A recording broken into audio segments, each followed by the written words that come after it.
Welcome, everybody. We are back today on another episode of the Geek Buddies Review. Hey!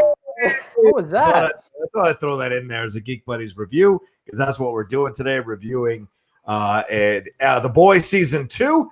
And we're getting into all the things that happened this season, coming off of what was, for all three of us, I think, a fantastic first season. But then eventually, we kind of have to get into season 2, which is what we just had finish up here this past week. And so we thought we'd jump into a spoiler review of this. And by the way, that's my signal. Spoilers from this point forward about this season 2. So much happened in season 2. We had Vought coming out. We got the thing that was discovered. What was it? What's it called? The Compound V. It was discovered. Compound V into these superheroes. Everything happened. We had some new characters come in. Aya Cash came in as Stormfront, and we find out so much about her. Homelander's story gets a little deeper as he makes more of a connection with his son, who now becomes a prevalent part of season 2 as well. Is it Chantel Van Santen? She playing the mom and the wife, or ex-wife, or possibly still married to Butcher. Figuring out how she's raising her child, and then Homelander getting involved, and Stormfront getting involved, and then of course had all this side stuff going on as well, with all these different characters trying to get back in to the 7, including A-Train and the Deep, and of course more with Hugh and Starlight, their relationship deepening as well. And then we get some more stuff going on with all the other side characters as well. So we should get into it. Jesus Christ, what an intro! I think you just covered it. Okay, thanks everybody for watching. Good review. Thanks. I'm going to go back on with my day. I'm just explaining what happened. I'm not saying I under the thoughts and points of views. But anyway, my name is John Rocha. Okay, I'm Michael Vogel. It's great. And this is Shannon McClung. I'm having a hell of a morning, so I'm trying to put everything together. My mic stand broke as we're about to start, so I've got like a lot going on here. This move has not really made you less stressed. It seems it's made you more stressed. You're having a morning down there. I'm just very relaxed, and all of a sudden things start going wrong, and I go slide into L.A. Rocha, and that's not good. I got to find San Diego Rocha, which is more like, hey, it's cool, man. It's cool, man. We're going to figure it out. It's all right. It's all right. It's all right. We're going to figure it out. But anyway, guys, what did you think? But all three of us enjoyed season 1 for the most part. Had some a couple of issues about it, but we were excited to see where they were going to go with season 2. I'm not sure how familiar you guys are with the extended run of the comic book series. I don't think I only made it like 15 issues in before the show itself started, season 1, that is. But season 2 carried a lot of weight, a lot of topical references, some on the nose, some a little more subtle. Mikey, let's go with you. I mean, you run shows, you put this stuff together. You've been executive who's run shows as well. You've written things and what have you. Like, what was your feeling about this overall season 2 of The Boys? I think season 2 is great. I mean, we already talked about the first 4 episodes on our kind of like half point review, and so we were all pretty into that. But overall, like, I was super into it then, and I think the last 4 episodes really sort of solidified it as just a great season. I mean, if anything, I think I might even like this season more than season 2, maybe. I just think that the mark of a good show is kind of taking your idea. Your season 1 sort of establishes your idea, and a lot of shows, don't really get past that. So you get to season 2 and you start to get into rehashing, and then season 3 is rehashing, and you can really tell with what they did with season 2 that they've got a lot of big plans, and they just kept elevating everything. And like with the introduction of Stormfront, which we talked about, you kind of brought in a character that kind of could go toe to toe with Homelander, and we definitely saw where that all went, and kind of like really deepening the character backstories for all the heroes. I think in that first review, we talked a lot about how you kind of took this kind of super powered people on one side and the boys on the other side from season 1. And you started to really like bleed into each other, the Hughie and Starlight relationship particularly, but we got a deeper story with Maeve. We got a deeper story with A-Train. We got a deeper and ridiculous story with the Deep. Like every single one of the 7, we got a little bit more, nuance to, and you really saw in this last 4 episodes, particularly with the relationship of like Butcher and Starlight, you started to see how, and Butcher and his son, obviously, you started to see how the lines of good and bad ceased to be superpowered and non-superpowered and started to be a very different thing. So I thought it was endlessly fascinating, amazing social commentary. I think I actually tweeted about a week ago when I was watching episode 7 that kind of watching the boys with all of their social commentary about the world while living in the world of 2020 that has gone crazy. It was getting kind of hard to remember what was real and what was not, because the social commentary was bleeding into what was actually happening. So it was an amazing experience to watch this at this point in the year. Shannon? Yeah, I absolutely agree. I mean, I would say I would go even further and say I definitely enjoyed season 2 more than season 1. I think a lot, and like I don't remember season 1 beat for beat, but when you are assembling a team, it can be a lot of fun, but it's also a lot of exposition. And because the team was already assembled, we were able to kind of just hit the ground running. And from an action standpoint, you know, the Boys was a huge hit for Amazon Prime, so they gave them a little bit more money, and that's definitely evident in the action sequences. I mean, there are some fantastic, I mean, I want to say like Homelander's flight scenes, because again, I'm one of the people that did like Man of Steel. But I think overall, but I think overall, I prefer watching Homelander fly than watching Superman. I mean, just, I don't know if it's because I'm so much more interested in the character or if it's just that the effects are that much better. But, you know, the scene where, what's the Congresswoman's name? Is it Newman? Victoria Newman? Victoria Newman. Yeah. When he goes down and she's at that rally and he basically has that sort of mini fantasy of laser eyeing all the crowd, and then he kind of comes back to and then launches off. I mean, there was just some fantastic action in this, and just the characters that they added with dynamic performances, and Stan Edgar with Giancarlo Esposito and Aya Cash with Stormfront, and even on a smaller level, but Ashmore as Lamplighter. I mean, one of my favorite moments was when they're in, what is it, Sage Grove? Is that the name of the facility? When they're watching that security footage and Frenchie recognizes him, and then you know, the next episode you get that fantastic backstory of this is what happened, and I mean, it was just so like that's fucking Lamplighter. It was like, oh, that was so powerful and was so exciting to see. And then even going back and looking at Lamplighter's costume, even though we did see a little bit of it in the first season, just sort of in the statue, but it was like, oh yeah, this is a guy that was made by committee. I mean, this is a guy with no sleeves and a hood carrying a giant impractical torch, which if you're fighting and fires your weapon, sure, I get it. It's like, really, it seems like the lighter's way easier to maneuver. Right. I think that's when I think of season 2, I think they made a great job of skewering everybody they were trying to skewer, but also never like discounting the stakes or undercutting the stakes of what they were dealing with throughout the show.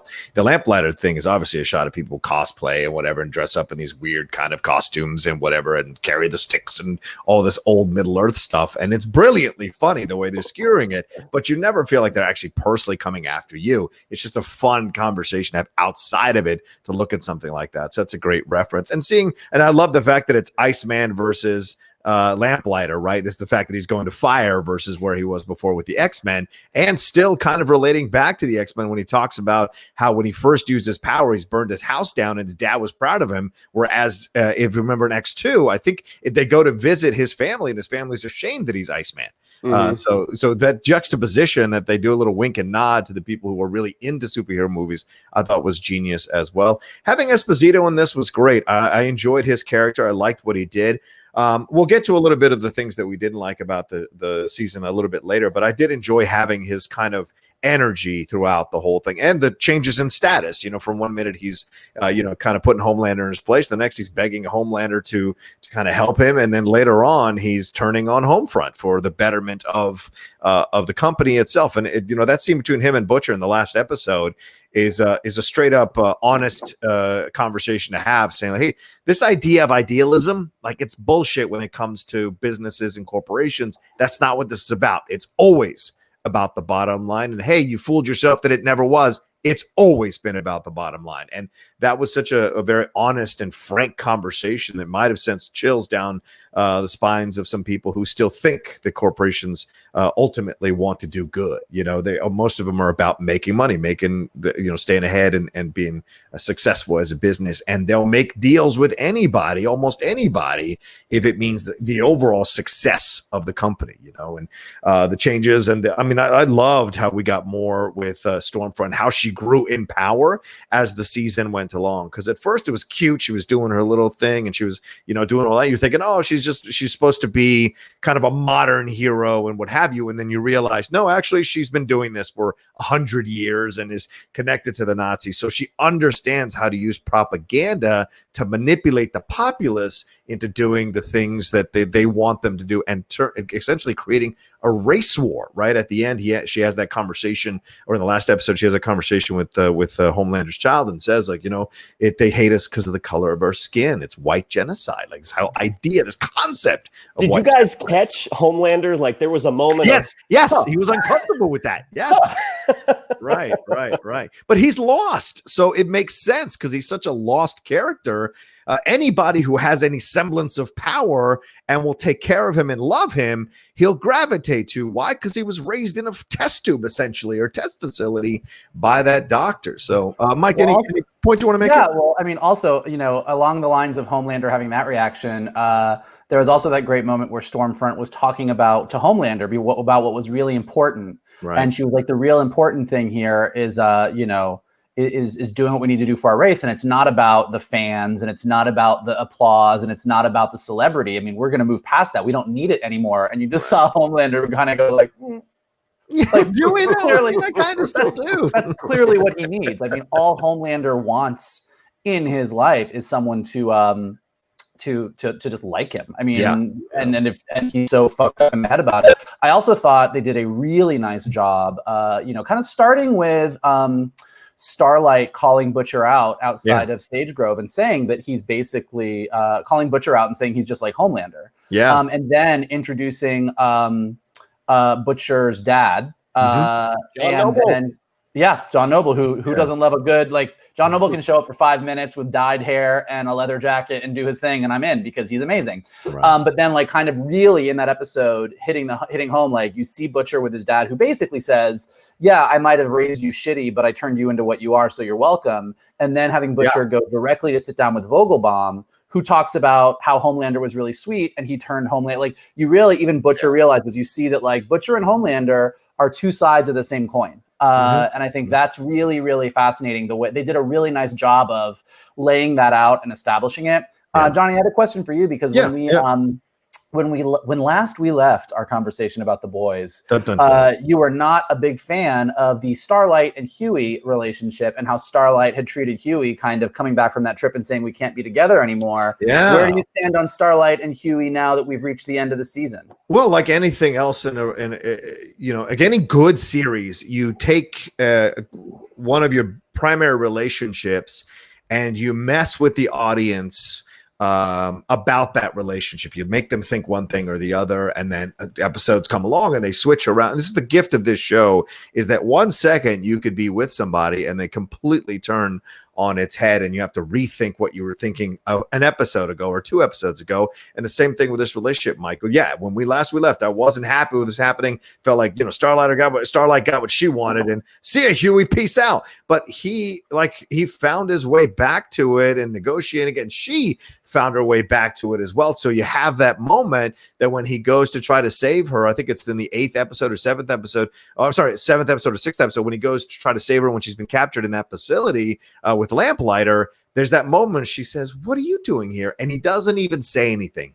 He just smiles, because that's his way of saying, "I love you. That's why I'm here." And she smiles back at him going, "Okay, my issues with this relationship are over. I want to be with this guy." And so it's just, and right in front of the mom. And so you're like, okay, it was really great the way they twisted it away from it happening, and then brought you right back to it happening, which is smart. You want to keep the will they or won't they going throughout the whole season. So yeah, I've turned around on that relationship. And I think now I'm excited to see where the relationship goes in season 3, considering how they ended season 2 with their conversation on the bench, where they both basically were like, yeah, I just want to be with you. You know what I'm saying? And I love that. In all the darkness, Mike, and Shannon, all the darkness of this entire show, there's this one, and it's ironic, of course, because she's Starlight, that there's one light at the tunnel. At the end of the tunnel is this relationship. It's the one good thing in this entire show that hasn't been tainted by all the ugliness around it is this relationship between Hughie and Starlight. It's real, it's pure,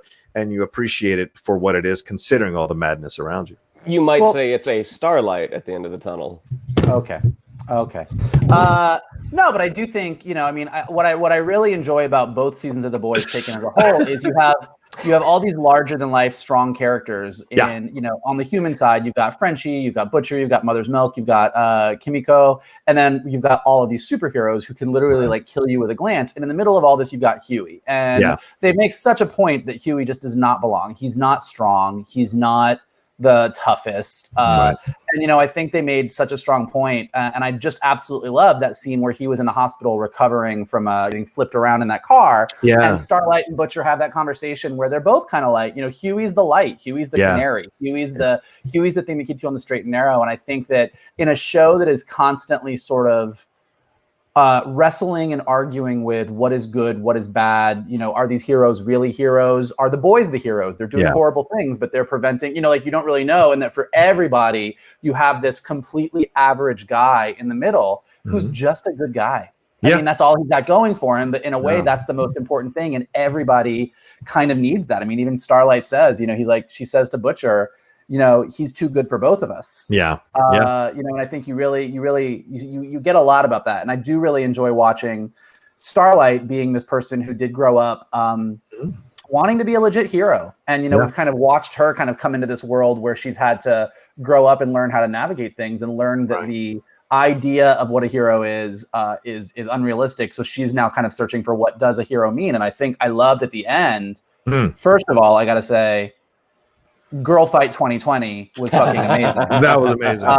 There's something so enjoyable in a show that's called The Boys. Yeah. Watching the boys stand to the side while four women kick the shit out of each other because they're the strongest people there. I mean, like watching like Kimiko, Maeve, and Starlight just go off on Stormfront was super enjoyable. But then what I was going to say is just the fascination of, we got to season 2 and we knew that Starlight was kind of like doing her own thing. Her and Hughie were trying to figure things out. And like, she was kind of working in secret. And you get that shot at the end of Homelander, Maeve, and Starlight standing there, all like, oh, yep, everything's great in front of the cameras. Oh, thank God. Sorry, Starlight. I was really sorry that I accused you. And all three of them now are completely aware where the others stand. Like all three of them know exactly where each of the others is in this big scheme of things, and watching how that is going to play out, including Black Noir waking up and being really pissed about the Almond Joy. Like it's going to be just a fascinating thing to see in season 3.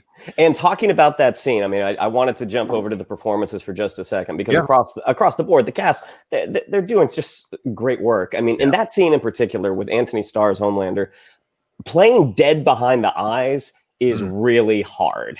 Like as a performer, you look to connect, but as the camera is pushing in on him at the end, and you just see there's nothing there. Like there's no soul behind those eyes.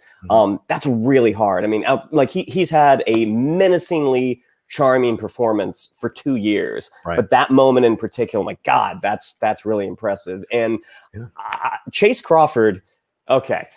As a comedic performer, it's very easy to dismiss pretty people because a lot of people develop their sense of humor as a defense mechanism. So when you see Chase Crawford turning in some of the funniest moments of this season, one with him jumping up on the whale and realizing that boat is not going to stop. Oh my God. And also at the end, when they're at the Church of the Collective, him and A-Train, and you find out that the 7, first he's willing to disavow A-Train right away. Sir, I didn't know that. F this guy. Yeah. And then the next moment you find out the 7's taking back A-Train. He's like, oh, right. He's giving him a high five. He's like, so what about me? And they're like, yeah. And like, what's his name? Goran, the guy from ER, Goran. What's his last name? Visnich. Goran Visnich. Like seeing him quoting Stan from earlier saying, 1 is redemption, 2 is weakness. Yeah. And just you see him just kind of melt down. He's like, I got married to a freaking weirdo. Fuck the Fresca. Like he really turned in some great, very noteworthy performance moments this season. I actually think that I was watching with my brother, and I think actually, yes to all of that. The funniest moment for the Deep to me this year was when he walked into Queen Maeve's trailer, having like talked to his, what did he call them? He was like, I talked to my guys, and they found this, and he was talking about a bunch of halibut that like found the phone under the water. He's like, talk to my guys, and you're like, dude, it was fucking, you're talking about fucking fish. Like, stop it. It's really like, I agree. He's great. Everything with that cult is really interesting, and like where they ended up with there, like, like Vought is obviously the big power in this world, but in introducing, what's the name of the cult in the Church of the Collective. Church of the Collective. So introducing the Church of the Collective as sort of a pretty powerful force that is doing negotiations with Vought on who's in, who's out, and then ending where we ended, which we can talk about in a minute, like kind of like what does that mean? But like with Victoria Newman and the big reveal there, like you're really introducing 2 more big sets of powers that. Not sure where it's all going to go, but like definitely a lot to speculate on for season 3. Well, and that's what I enjoyed. Like the Church of Collective, obviously shades of Scientology, and obviously Shannon, you and I have been watching The Vow on HBO, and we did a review. What am I, chopped liver? Like I'm not watching The Vow? I don't know what you're doing, man. Calm down. We just did the review once in a while. We did the review together. Jesus. Leaving me out, like Jesus. Wow, enjoy your sushi. I'm just saying, like we did the review of The Vow here on the Outlaw Nation channel. The first 3 episodes, and then of course we're going to come back to it now that it's almost over. But like there's shades of it as you're watching the show, and I'm sure, Mike, since you're watching it now, like we've revealed to the world, I'm sure you felt that too. You were seeing these beats repeating themselves.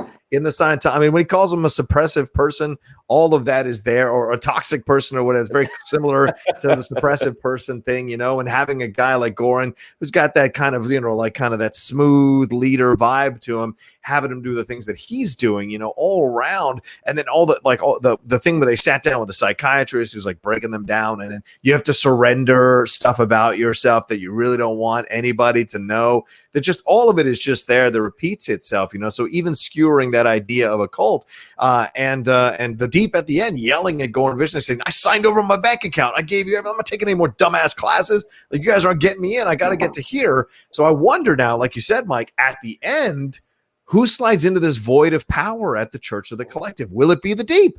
Will it be the Deep? That I think that's the long-term thing where he becomes powerful, because at some point, this in great stories or great series, someone who is constantly in the submissive, it behooves you to eventually move them into a powerful position or a dominant position, and that's I hadn't thought of what they're going to do with the Deep. Yeah, I actually hadn't thought of that, and that would be what if season 3 is the Church of the Collective in disarray and the Deep stepping in, and taking control. Boy, that would be some shit to see. So I'm here for that. I am here for that. Yeah. Let's talk about Victoria Newman a little bit. Like, so obviously early in the season they revealed a head exploder. Right. We didn't quite know who that was, and then with the ending of episode 7, head exploder went crazy. Right. And then at the very, very end, we find out that it is the boys' version of AOC, Victoria Newman, and we set her up as this kind of big threat for the next season, which I thought was really interesting. Didn't see it coming. In interviews, they point out that they basically telegraphed it from the start. I think I'd have to go back and watch, but in the interview I read with the boys' creative team, they were saying that as soon as Frenchie says, who do we know that has powers like that? I think the very next scene is Victoria Newman. I mean, they were like just putting a spotlight on it. So A, what do we think about her being the head exploder? And B, what do we think about Hughie kind of trying to do the right thing and joining up with her campaign at the end? Right. Well, I mean, that's fertile ground for storytelling right there. Mm-hmm. I mean, just the fact that you have exposed this other threat. And I think it gets back to what you had said before, Mike, that it's not just soups versus normals. Now it's kind of good versus bad. And even though her intentions might have been good, like how she's achieving them is bad. Yeah, so she absolutely is going to play a part next season. I also do. Oh, go ahead. No, go ahead. I also think they're laying the groundwork for ending the show. And by that, I mean, with Hughie there, Hughie could be like learning how to become a politician himself, figures out what she's doing, and then that's the whole season 3 of trying to stop her or, do whatever, so that Hughie ends up being in this position of power in the Senate. The Deep is in a position of power at the Church of the Collective, and eventually either the Maeve or Starlight leads the Seven by the end of the show, the end of the run of the show. That's what I think they're setting up. So all 3 of them have an uneasy but good truce about how they want to see how they want to change the world to a better place, or they all die. I don't know. I just feel like that's the possibility here. So moving Hughie into this situation is having him trying to do good, which is his natural instinct, in a political way. So will he be moved into a position where he might run for a representative or whatever, and then see where he's at and discovers what she's doing and what have you? I don't know. Just something I'm throwing out there. Yeah, I mean, I don't know. Like, I don't know that that's the way they're going with Hughie. I think that Hughie thinks he's out. I mean, like they kind of got a little bit of a happy ending there at the end. Like, it looked like everything had settled down and everyone had kind of worked things out. And Hughie was like, I'm going to go do this now. Obviously, he's not in a safe position working with Victoria Newman. Kind of, Shannon, to your point, I don't know that she is doing things for the right reasons. I mean, much like Stormfront at the beginning of season 2, she's set up as a politician that is trying to do what we think of as the right thing. But like, clearly she's got her own game that she's playing in ulterior motives. I think Hughie's in the right position to, again, be the guy that like finds out that something is not what it appears and has to go back to the team. It's really interesting. And also with the Seven, I think Starlight ending up leading the Seven might be somewhere where they go, but I don't find that to be an ending, because the Seven is still basically run by Vought. I mean, the Seven is not really the Justice League or the Avengers, because they've got this giant corporation. And Johnny, to your point, corporations, not great. So really the ending is going to be not what is good for the Seven, but it's like, do we even need a Seven? I also know, is it Jensen Ackles is coming in next season? Yeah. Jensen as a character called Soldier Boy, who apparently has been around for decades. Right? Yeah, kind of their Captain America, and someone who has been someone who was Homelander before Homelander was Homelander. And I think, much like Stormfront, what is this guy? Like, is he another guy who has a past that's not as shiny as he looks, or is he going to actually be Captain America? I mean, are you going to have like the actual patriotic hero show up and face off against the perceived patriotic hero that is Homelander? So I think that's going to add a whole nother dimension to things as well. And again, like, I think where The Boys shines is, look, it's funny. It's got great action. It's got ridiculous over-the-top violence. It's got giant penises choking people. It's got like giant whales exploding. Like as far as like all of the holy shit, I can't believe I just watched that. It's got all that in spades. But what it has underneath all of it, and the reason that I find this show so fascinating, is that it's like some crystal clear, super sharp social commentary. Like, to me, I think the best moment of the season, the part that just made me go, fuck.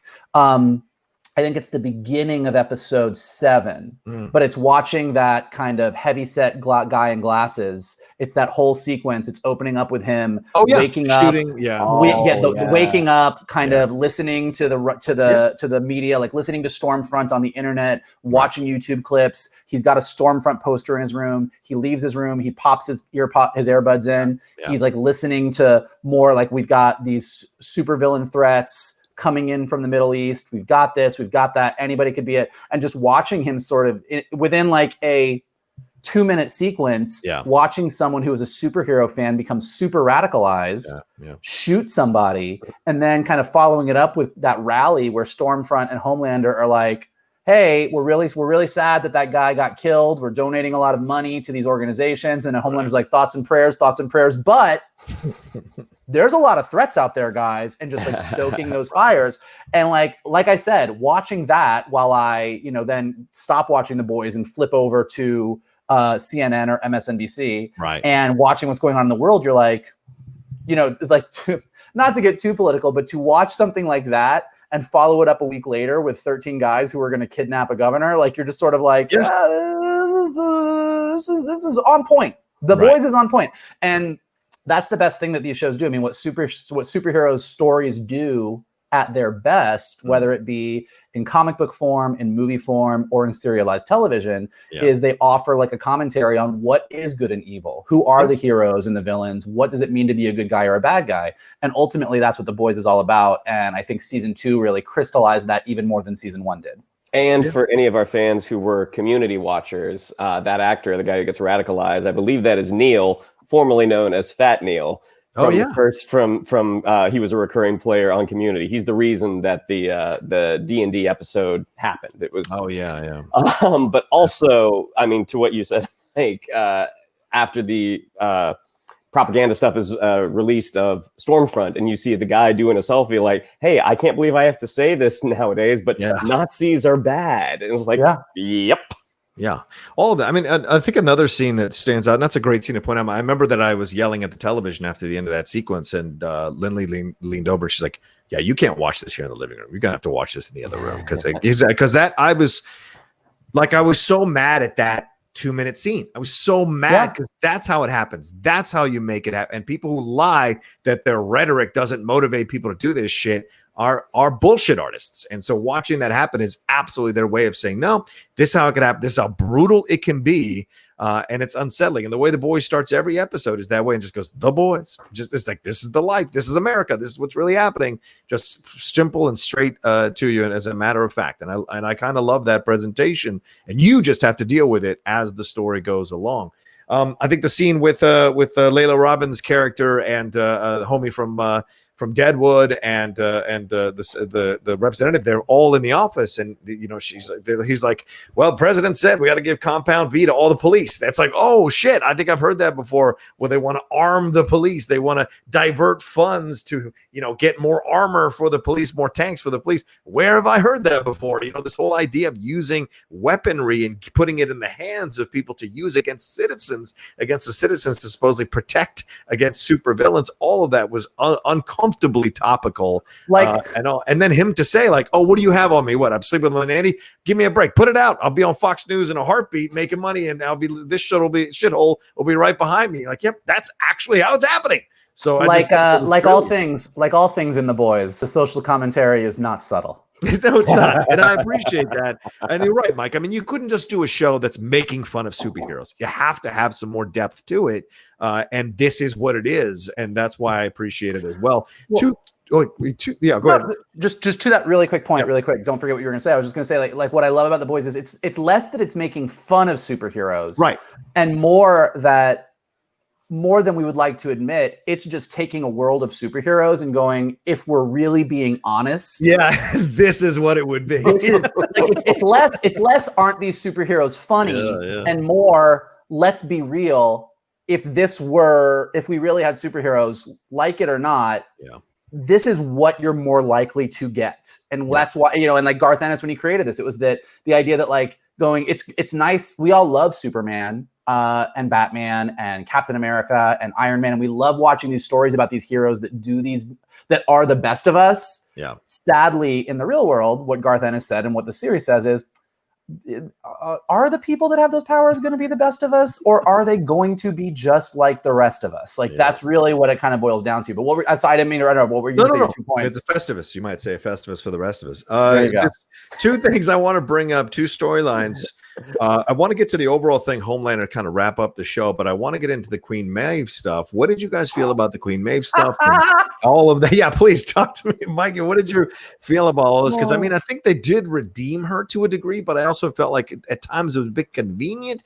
But her storyline as being outed against her will, and then having that turned into a narrative against her will, seemed really like a tough thing to watch. Yeah.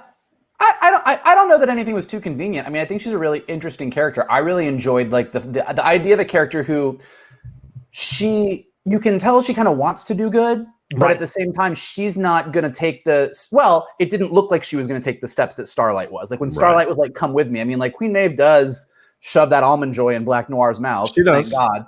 And then she does show up at the end to face off against Stormfront. But she's definitely struggling with She also kicks him out of her house, though, man. She also says, "Get the fuck out of my house," So. Oh yeah. Well, and I think that she says it to Starlight, like, I don't think she believes the world can be better. She's lived in this world of superheroes for so long that it's like this is what you get. This is the world, and it'll be interesting to see where her arc continues. On the gay stuff, yes, watching Homelander. As a gay person, watching Homelander out her on national television the way he did, like, was like just it's a gut punch. You're like, that is some fucked up shit. Also, watching the way that Vought capitalizes on it is amazing because, I mean, look, a lot of people will say this, you know, every year when we get to June and it's Gay Pride Month and every fucking company in the world comes up with, you know, Budweiser, be proud when you drink it. Oh, you know, Absolute Vodka. Hey, you know, Kit Kat bars, rainbow flavor. You know, it's like the way that every company is like, hey, gay people, you spend a lot of money. So like that commercial with her Pride energy bar, where it's like pride, and it's like you can't be proud on an empty stomach. You're just like, again, like I said, you're like, it's over the top, it's ridiculous, and also it's 1000% on point. Like the way that Vought is like, great, okay, you're going to be a lesbian, we're going to capitalize it. I also found it hilarious that they kept referring to her and her girlfriend as the second most popular lesbian couple in the world, because it's just a given that Ellen and Portia de Rossi are like maintaining that number one slot. It was very fun. So yeah, it's great. Not judging by the ratings. Yeah, and Colby Minifie was great too, right? Her as the publicist. I mean, she was quietly one of the best parts of the season. Like her dealing with changes. I mean, she's such great comedy. She's losing her hair, the bald spot, the visible bald spot that she has in the finale, where she's been yanking her hair out all season. So what's wrong with your hair? And what it must be like to be at the service of these people as a publicist. It must be horrific. Well, and from someone in her position's point of view, who was, you know, she was under Elizabeth Shue the first season. Elizabeth Shue was gone. The natural assumption is, okay, I'm going to be this person. And she starts to feel herself a little bit. And Homelander, in very quick fashion, lets her know that's not how this relationship is going to work. Right, yeah. Also, really, as we're laughing about things, I just want to like the Dawn of the Seven being very clear, very clear parallel to Dawn of Justice. I don't know how you guys feel as fans of that Snyderverse, but I fucking loved it. I thought it was great. Loved it. Yeah, I hate Dawn of Justice, so I loved it. I think we also we said this on the first. I think we also said this on the first review of the first 4 episodes, but yeah, that when the director is kind of going through the script and getting notes from everybody and like just the whole thing, I said it before, I'll say it again. Nothing about Dawn of Justice struck me as parody, or Dawn of the Seven. Dawn of the Seven struck me as parody. It struck me as a hard-hitting docu-film on what it's really like to make these movies.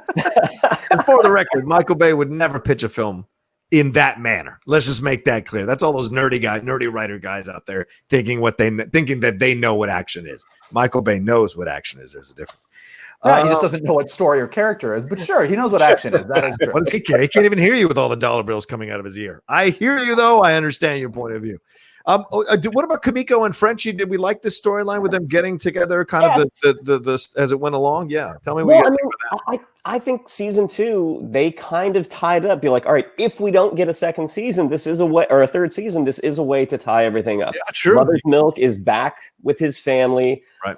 Butcher is heading up this new unit, and Kimiko and Frenchie are going dancing. And I thought that was a really sweet way to possibly tie up their relationship. Yeah. I thought they did a really good job of it. Not making it too over the top, or it was nice and subtly done. And you really saw that, like, Frenchie's backstory with Lamplighter and finding out what he had done and why he was feeling all this guilt and why he hated Lamplighter so much. And then him sort of saying to Kimiko, like, I was trying to protect you to kind of like make up for my past sins. Yeah. And I realized, like, you never asked to be protected. Like, you don't need that. And then once he sort of let that go, the fact that she then was like, all right, now I'm going to teach you how to do the language. Right. He picked it up really quick between episodes 7 and 8. Like, he came in and was like, and I was like, woo, you've been cramming. But those Frenchies. I thought it was super, super sweet. I thought it was lovely. So I thought, like, yeah, kind of to Shannon's point, that got wrapped up. Mother's Milk gets to be with his family. Butcher gets what he wants, sort of. Hughie feels like he's in, like, the Starlight is back in the 7. Like, I don't know that it's so much this would be a good place to wrap up, because there's just sort of this like natural tension underneath all of it, because the bigger problems of this universe are still there. Yeah. But I think it kind of gives us like a momentary reprieve, so that when we do get back to season 3, I think we will open up on everybody, at least for the moment, kind of in a good place before the shit all really hits the fan. Yeah. Yeah. But I think, I think you said you wanted to end on this, but we haven't really talked a lot about like that final scene with Butcher and Homelander and Homelander's son, and like what, because I mean, I think that's the other big piece of this that we haven't really delved into. Also, Stormfront's still alive. Let's put that in the mix. She might be. She might not be dead. Yeah, she might not be alive. She might not be dead. You're right, Mike. We don't know, but they said she's been locked away. But who knows if they're lying? That's for sure. Yeah, who knows if they're lying? I think that's absolutely spin. But knowing that she has lived as long as she has, she might have some regenerative capabilities, much like Kimiko does. Yeah. Who knows? Maybe her Nazi limbs are going to regrow themselves. Yeah, I mean, like, look, it's definitely clear based on her sexcapades with Homelander that she can take a beating. I don't know that she can regrow limbs, but we'll see. But I mean, the other question though is like what, and I mean, this is really more the question from the writing side than from like the geeky, did she or did she not survive? Like, if they want her to survive, that's easily justifiable if she survived. The question is, now that she's sort of been outed as a Nazi, what role can she serve? Like she's, and I'm not like, we, again, just take a look around America. Like, you can be an out and out Nazi and you can still have a role. Like, so it'll be interesting to see in the big scheme of the Church of the Collective. Yeah. Thank you. The Church of the Collective, the government, the political side, Vought. Where does an outed Nazi fit into all this? And if they have a good place for it, then I think she'll probably survive. Yeah, and I think the symbolic nature of keeping her alive makes sense too, because white power, white genocide, that whole perception of white genocide, the Nazi feeling of white supremacy, that never goes away. So she doesn't die because that concept doesn't die. So it makes all the sense in the world. There might be an arc, and again, I have no idea. And I think having her be alive, if they have the right story for it, is great. Yeah. There's also a really great story for all the people that were kind of behind Stormfront, who now she's their martyr. Like in the absence of a Stormfront, does that cause bigger problems? So I think that'll be an interesting thing to see as well. Well, maybe she'll end up in a hospital with a mix of steroids and survive. Who knows? And come out feeling 20 years younger. We shall see. 20 years younger. We shall see. Regeneron. Just put Regeneron. Just put the bleach inside me. So what did you guys think? So what about that scene with Homelander and Butcher and the kid? Dynamite. We're obviously on a speeding train heading to that confrontation. Again, having not read the book, I don't know if that confrontation ever happens or the nature of the confrontation, but when it eventually happens, it's going to be deeply satisfying, much the way Stormfront getting the shit kicked out of her by Starlight, Maeve, and Kimiko was.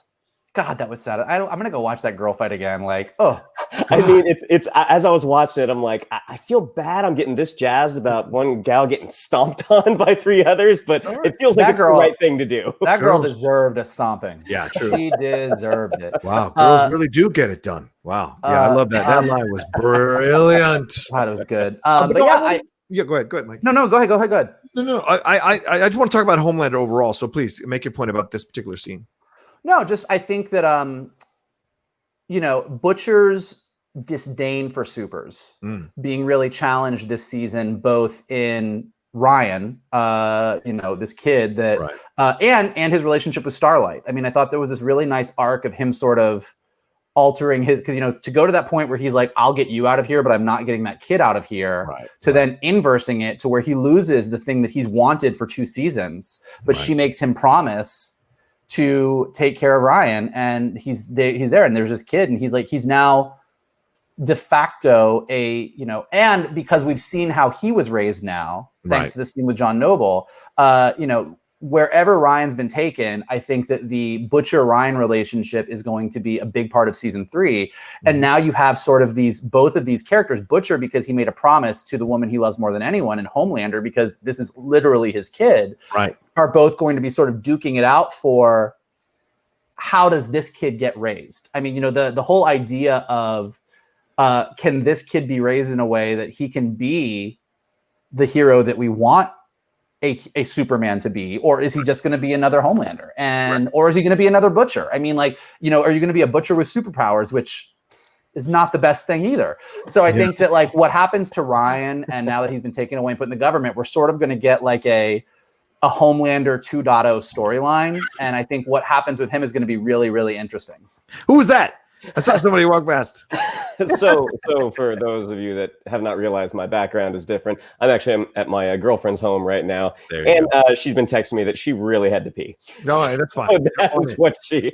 Everyone hit mute for a second. There's and also the thing is, by the way, this is the worst sitcom version of My Two Dads. That's for sure. Those two guys, but I mean, but Homelander does have a really sweet exchange with Ryan when he's sitting on the couch with him at that house in, was it New Hampshire or someplace, but sitting down and actually having a dad moment, actually talking to him like a father. And even Homefront is like kind of moved by Stormfront. Stormfront is kind of moved by that moment. And us watching it, we're like, wow, so he is capable of this. He is capable when he's put on the spot. And then Butcher too. Butcher having that scene with him sitting down after everything has happened out there in the woods on the leaves, having that conversation. So both of them, but once again, both of them are mirrors of each other, Mike. This was brought forth very strongly in the season, and it was flat out said by Starlight how they are basically two sides of the same coin, and how they raise this child is, or try to get involved in the raising of this child, is going to be interesting to see down the road. Because like you said, will he pick up the worser parts of both of them, or will he be better than both of them? And then in the end, will he unify them? That's the most interesting thing, because we've seen glimpses of Homelander's possibly being good. Like, he has an ability to be good if he wants to be, but there's so much evil around, there's so much evil he does and so much selfishness that he does, that it's difficult to believe they're going to get there. And I guess that's my overall question for you guys. Do you think in season 2, although they presented him initially in those first 4 episodes as a massive cock, as we go through the last 4 episodes, we got glimpses of his humanity, for lack of a better term. We also got glimpses of how the upbringing messed him up. You talk about the face that he made when she mentioned white genocide, the uncomfortable kind of slap in the face a little bit, but didn't want to ruin what he's got going on with her. Do you think this is, they're heading towards a long-term redemption of Homelander, given all the terrible things that he does? You don't think so? No. All right. The season ends. I think they're setting it up. The season ends with him literally masturbating on the city, saying, "I can do whatever I want." Like, yeah, that's him trying to reclaim power after these 3 women have essentially castrated him. I think you're and logically still. I think you are vastly overestimating the amount of humanity that they showed in him this season. I think you got like maybe a 2-second scene where you were like, "Yeah, man, you could have been a good guy, but you went down the wrong road." Like, he is. What? He's irredeemable. Like, you think he's irredeemable? Nicholas Coster-Waldau was pushing a kid out of a window. He got redeemed. You think he can't be redeemed? Well, here's the difference. I think Homelander can be redeemed. I do. What? Ooh. What? Charles Xavier killed 6 billion people. Anyway, I'm sorry. Go ahead. What? Kylo Ren killed Han Solo, and you went on for like 2 years about how he was irredeemable, and you couldn't redeem Kylo Ren. Yeah. The Homelander, I didn't like him. But I'm just like I actually, whether they try and redeem him or not, I don't know. But I just kind of find the fact that you think that he had enough human moments this season to even think that's a possibility fascinating to me. Well, I'll present, and Shannon, you chime in on this as well, please. I'll present it this way. We saw the way he was raised. He was not raised. And even the dad, the pseudo dad figure, said, I raised him to be tough. Yeah. I raised him terribly. I put him in, and he didn't want to do it. He didn't want to do it. So he broke him and forced him and manipulated this guy into becoming Homelander. But his natural instinct is not to be the way he is, which is why he was able to have that tender moment and exchange with his son. But that was a false moment, though. It's not a real, it is a false moment. No way. Yeah. Legitimately trying to reach. Remember, he doesn't have the emotional vocabulary that normal human beings have because he wasn't raised by a mother and father. He was raised by a scientist or a doctor to be manipulated to be this hero. And so his impulses are way out there when he indulges in them. So you have to teach him control. But you're saying when he indulges in them as if this is a rare occurrence, like he indulges in them every moment of his life. Well, not every, but he certainly does a lot. Yes.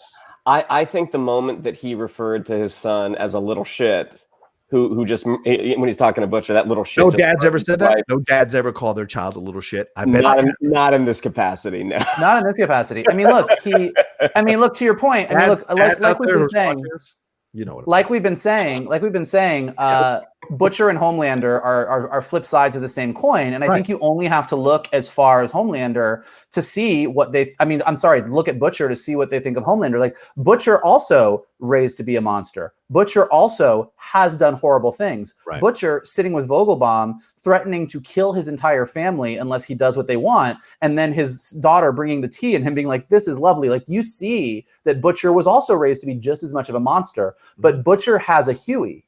Butcher has the woman that he loves. Butcher has the boys. And we see that Butcher's worst impulses are curbed. And that's why Butcher, even though he's not a great guy, is our hero in this show. Homelander, despite your feelings about Butcher him, is the hero of the show?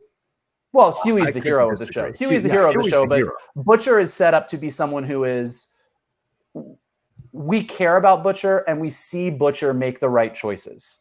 Butcher was not going to help the kid. By the end of the season, Butcher helps the kid. Butcher makes a promise. Butcher tries to push everybody away. They end up coming back in. Butcher is worried about Hughie. Butcher has actual moments of humanity, and Butcher has moments even with his wife where he was like, the deal he makes with Vought is, let me take my wife away, you take the kid, and he goes back on that deal. So we see over and over and over again Butcher come to a moment of conscience, and ultimately, even though he doesn't always, we see him more often than not make the right choice. Yes. Homelander, you get one scene where maybe he's being nice to his son, or maybe he's just trying, like he definitely wants to have a relationship with Ryan, but ultimately Homelander treats he might for a moment be sort of nice to Maeve before he fucks her over. Right. He definitely loves Stormfront or cares about Stormfront or sees her as an equal until the second that she says she's going somewhere and she doesn't, and then he burns down his trailer and threatens her with her life. Like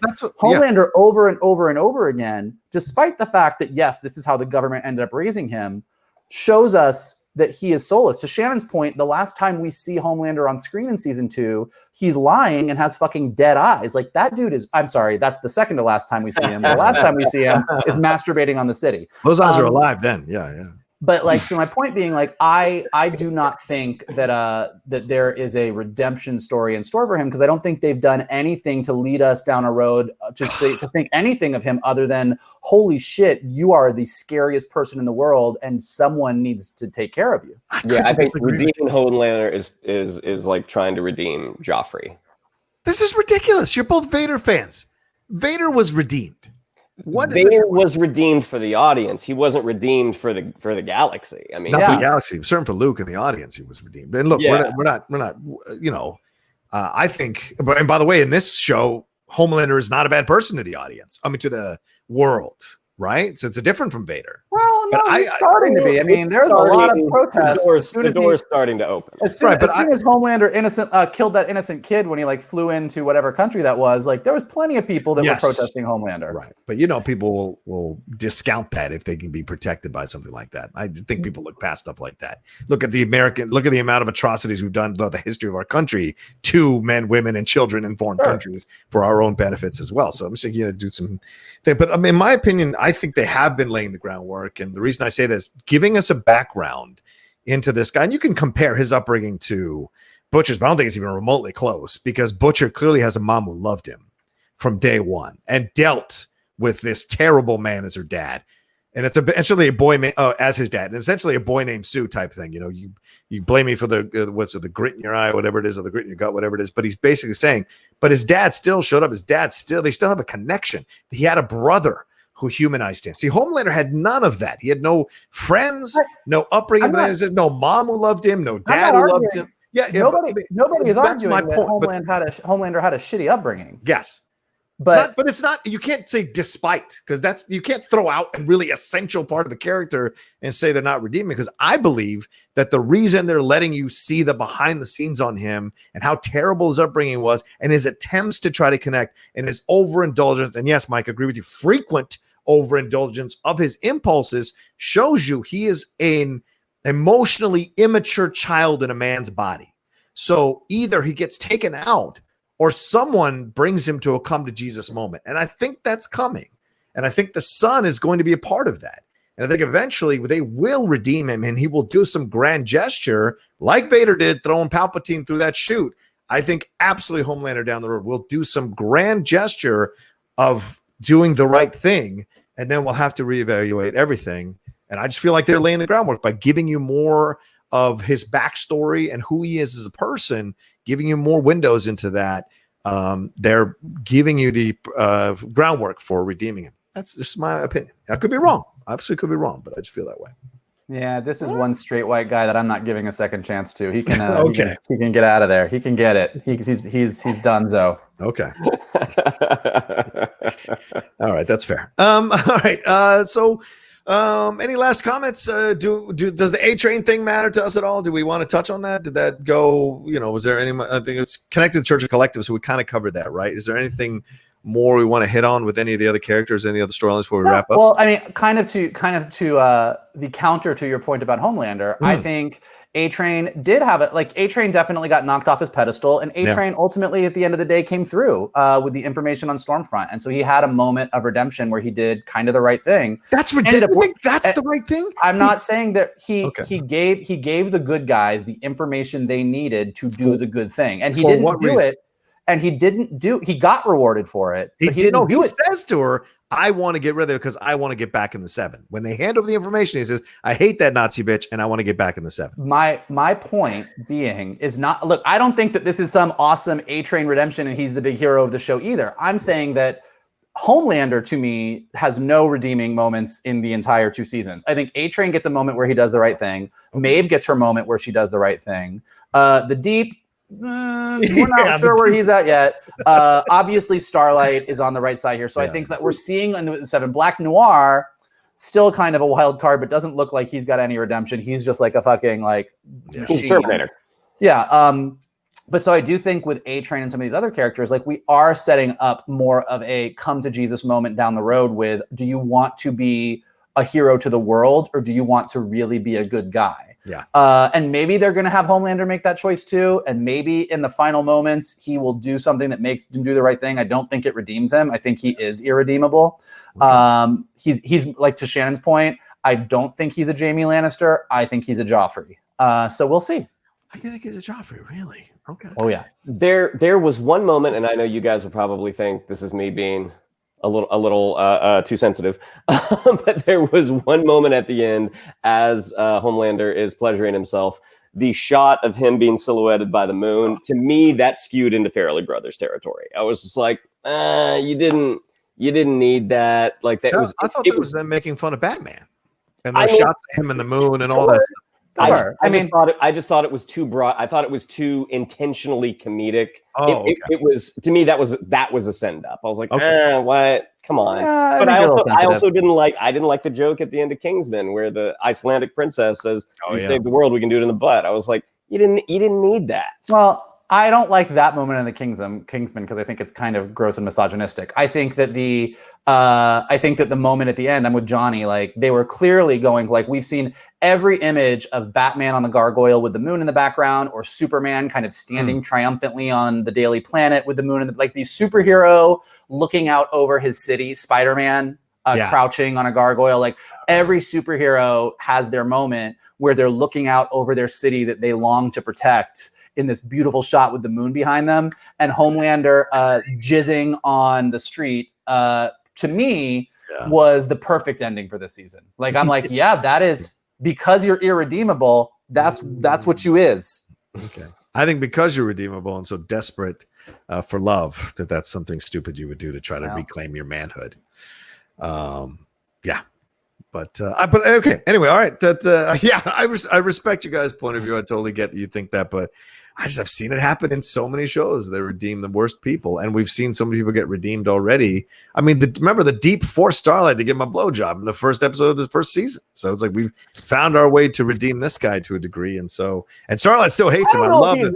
I don't know if he's redeemed. Putting him through all this shit is essentially turning him into a basically kind of an underdog character. I imagine through the right. That's what I see happening here, and eventually. But he's still doing everything for the wrong reason, though. So did A-Train. It's all for the wrong reason. It's selfish desire to be part of the Seven again. That's it. It's no other reason than that. He's not a good guy in any way, shape, or form. I don't think, and that's why I think. You made a great point, Mike, earlier in this review where you talked about how all the men are pretty much fucked up guys, and all the women in except Hughie. Oh, right. Well, I mean in the Seven. Yeah, pretty look, I think that it's safe to say that everybody in this show, with the exception of Hughie and probably Starlight, I'm trying to think of that. Like Hughie and Starlight are the only two characters in this show that don't have a past that makes them kind of horrible. Like every single other person in the show, whether they're on the boys' side or on the Seven side or anywhere in between, like have all done horrible things. I mean, Frenchie, Mother's Milk, Butcher, Kimiko. Like every one of them, like everyone has done horrible things. So like everyone is in the shit. Hughie is sort of your canary, and Starlight is your, I really actually legitimately wanted to be what everybody is pretending to be. And so I think that seeing where everybody goes in this mess, it's not about, I think at the end of the day, it's not about, does this redeem the things you did in the past? I mean, just like Frenchie saying to Kimiko, like I said before, I thought protecting you was going to make up for this. Like, I mean, everyone's kind of dealing with their shit. So seeing where they all go and where we end up is going to be interesting. But I think it's less about, are you now a good guy or a bad guy? And more about like, are you making the choice to start to do something good? And maybe they will with Homelander. We'll see. I think you're right. I think everyone's dealing with their shit. Homelander's dealing with his shit. I'm just saying. All right. Well, there you go. I think that's a really good comprehensive spoiler review of season 2 of The Boys. Let us know what you thought in the comment section below. Were we right? Were we wrong? Do you think he's utterly irredeemable or completely redeemable? What character stood out for you? Was there anything you didn't like about this season? Anything that bothered you? All of that. Let us know. Let us know what you thought about what we thought about the season as well down in the comment section. Shannon, what do we have to tell them? Yeah, if you'd like to follow us on social media, on Twitter, it's @geek_buddies, on Instagram @the_geek_buddies. If you'd like to follow me on social media, on Twitter, it's @Shannon_McClung, on Instagram @Shannon the Geek Buddy. If you would like to follow Mr. Vogel, it's @MKToon. If you would like to follow Mr. Rocha, it's @The Rocha Says. Mikey? And look, whether you think Homelander is redeemable or you're right, you should definitely continue to watch Geek Buddies and join in the fun. And here's some things that you can do. You can definitely like this post down below. Let YouTube know how much you enjoyed it. Definitely leave comments below. Let us know what you think about Homelander. Is he redeemable? What did you think of the rest of the 7? Like Johnny said, what did you think of the season? And if you are listening to us on Anchor or Spotify or Apple Podcasts, definitely rate us, give us some stars, leave a comment. That always helps us out. And the best thing you can do is share this video on Twitter, share it on Facebook, spread it around to your friends, tell everybody that they should check out the Geek Buddies and have them join in the fun.